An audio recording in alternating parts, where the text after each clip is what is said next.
Hello and welcome to Views of the News. I'm Amy Simons, and with me today are Missouri School of Journalism colleagues Jim Flink and Earnest Perry. The untimely death of actor-comedian Robin Williams came as a shock to many.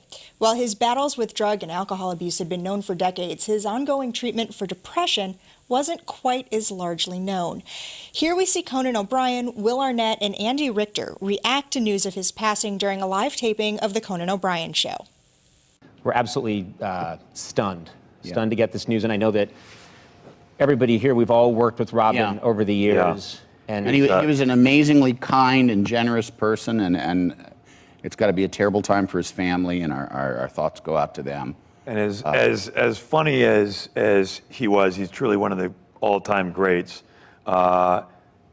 He was even better as a person. He was even more fantastic he's just the loveliest, sweetest, one of the kindest guys that I've ever worked with. Such a soft, warm, emotionally sweet guy, and it's a major loss for everybody. It's like Andy said, our hearts go out to his family. And the tributes have been like that almost everywhere. They continue to roll in.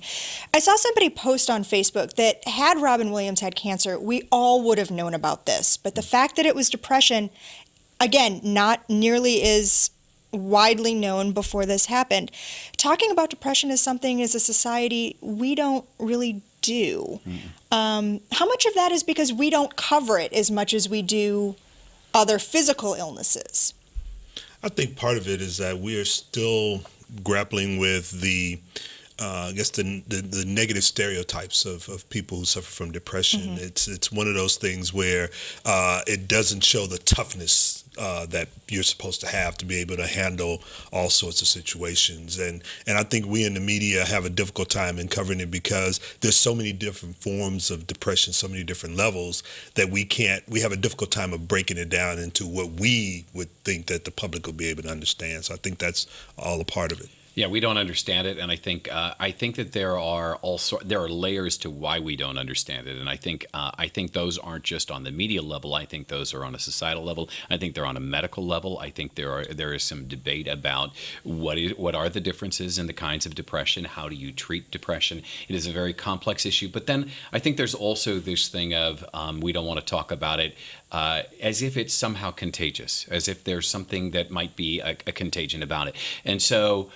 Very clearly, it's something that as part of a national consciousness, and maybe this will help to elevate it. I don't necessarily have hope that one incident does that necessarily, but hopefully it will elevate the level of awareness to where we do begin to talk about depression and about the various aspects and how it manifests itself in different people in different ways. No, go ahead. I'm sorry. And I was going to just say, I mean, this isn't the first time this has happened. I mean, you have a lot of comedic geniuses like Robin Williams who have suffered through this, and several of them have either taken their own lives or something tragic has happened to them. And we always come back to the same conversation of, we really didn't know about this. Well, oftentimes we did. They've actually talked about it either in their own comedy routines or in conversations that they've had with others. So we know about it, but maybe we just weren't listening enough because we wanted to remember them for what they did and who they were as performers and as actors, as opposed to who they were in their everyday lives. Perfect example of that. There was a tweet from Rain Pryor that said, "Rest in peace, Robin Williams. I hope Daddy and Carlin are there to greet you."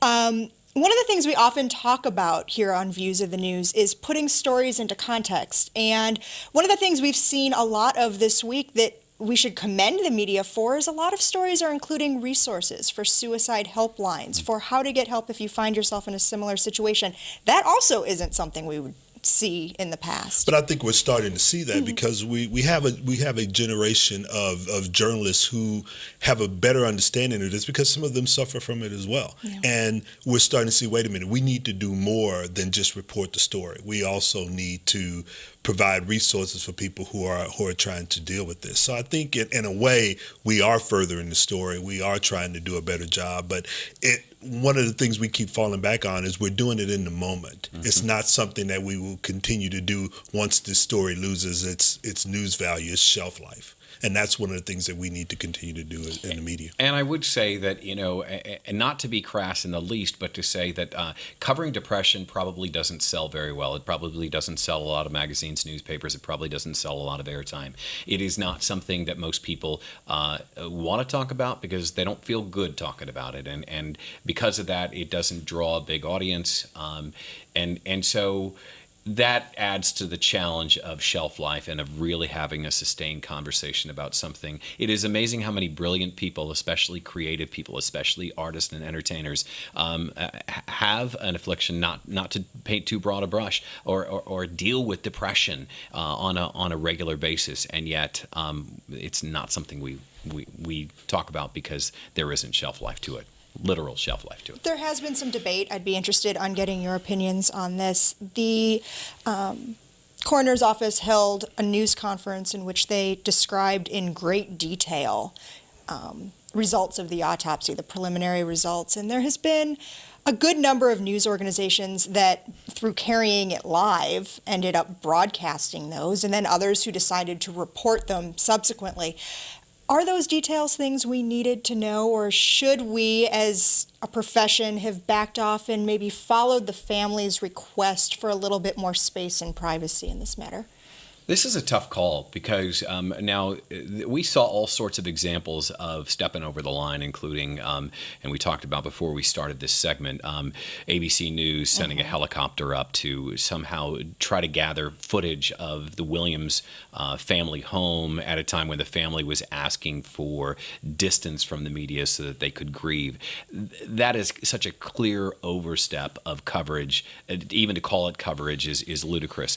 That having been said, the very fact that we're having this discussion, the very fact that we know that Robin Williams committed suicide means that it's a conversation that we need to have, and I think that's the balancing act, is having the conversation, continuing the conversation, covering the suicide because it's very much a part of the story, but trying to add the context. Yeah, I'm agreeing with Jim on this part because I think that you do need to give those facts out there because it is a story and he touched a lot of lives and he was well known. So that in and of itself makes it a story, and the fact that he died in such a tragic way. So that news needed to be out there. Now, whether or not you run the coroner's news conference live, that's a judgment call.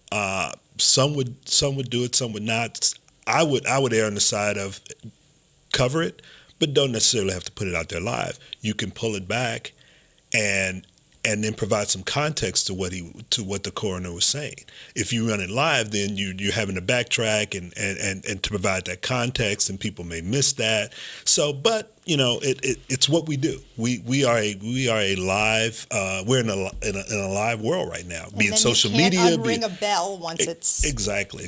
So people expect everything to be live now, and when you don't do that.